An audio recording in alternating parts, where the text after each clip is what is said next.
মেঘনা নদীর কোলঘেঁষে গড়ে ওঠা ইতিহাস আর সম্ভাবনাময় ভরপুর এক জনপদের নাম তজুমুদ্দিন। ভোলা জেলার দক্ষিণে অবস্থিত এই উপজেলা আজও যেন অজানা অনেকের কাছে। তবে এই মাটি, এই নদী আর এই মানুষ সব মিলে গড়ে উঠেছে এক আলাদা পরিচয়। 1872 সালে দৌলতখান থানার একটি আউটপোস্ট হিসাবে প্রথম উঠে আসে তজুমুদ্দিনের নাম। তমিজউদ্দিন নামের এক প্রভাবশালী ব্যক্তির নামে এর নামকরণ করা হয়। 1928 সালের 28শে আগস্ট তজুমুদ্দিন হয় স্বতন্ত্র থানা, আর 1983 সালে 14ই মার্চ পায় পূর্ণাঙ্গ উপজেলার মর্যাদা। তজুমুদ্দিন উপজেলার উত্তরে দৌলতখান, দক্ষিণে লালমোহন ও মনপুরা, পূর্বে হাতিয়া আর পশ্চিমে বরানউদ্দিন।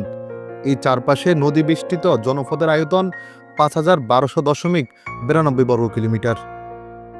তজুমুদ্দিনের প্রাণশক্তি কৃষি ও মৎস্য, মেঘনার ইলিশ, চরের শস্য আর নদী পাড়ের মানুষের শ্রমে চলছে এখানকার অর্থনীতি। শিক্ষা খাতে এখনও অনেক পথ বাকি, তবে এগিয়ে যাচ্ছে তজুমুদ্দিন। 3টি কলেজ, 7টি মাধ্যমিক বিদ্যালয়, 104টি প্রাথমিক বিদ্যালয় এবং 77টি মাদ্রাসা, এসব প্রতিষ্ঠানে গড়ে উঠেছে এখানকার আগামী প্রজন্ম। ধর্মীয় সম্প্রীতির এক উজ্জ্বল দৃষ্টান্ত এই অঞ্চল। রয়েছে 157টি মসজিদ, 30টি মন্দির, 5টি মঠ আর নানা সামাজিক ও সাংস্কৃতিক সংগঠন। পর্যটনের অপার সম্ভাবনা থাকা সত্ত্বেও তজুমুদ্দিন এখনও পর্যন্ত দৃষ্টি পায়নি।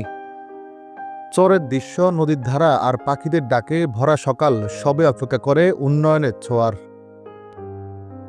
তজুমুদ্দিন উপজেলা শুধু একটি নাম নয়, এটি একটি ইতিহাস, একটি জীবনধারা। সরকারি ও বেসরকারি উদ্যোগে যদি যথাযথ পরিকল্পনা ব্যবস্থা করা যায়, তবে এই জনপদ একদিন হয়ে উঠবে দেশের দক্ষিণাঞ্চলের অগ্রগতির অন্যতম মডেল।